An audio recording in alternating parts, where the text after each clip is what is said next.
আসসালামু আলাইকুম।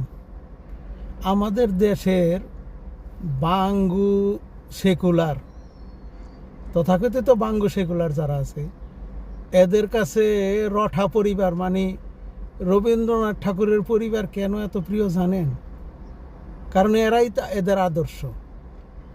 এখন শোনা যাইতেছে ব্যাংক ডাকাতির যেই মানে ব্যাংক লুটের যেই কালচারটা এই বাংলায় শুরু করছিল, এটাই রঠার পরিবারই শুরু করছে।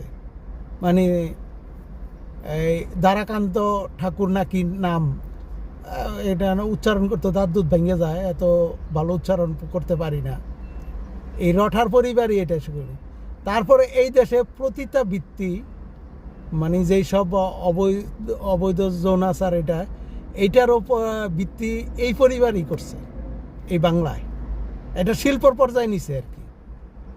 এই কারণেই বাঙ্গু সেকুলাররা এই পরিবারে এত ইয়ের মতো দেবতার মতন, ঠাকুর নাম দিছে দেবতার মতো, ঠাকুরের মতো পূজা করে। সেটা তার কোনো ধর্মের কোনো বিচার নাই, সে হিন্দু হোক, মুসলিম হোক, বৌদ্ধ হোক, খ্রিস্টান হোক, যাই হোক।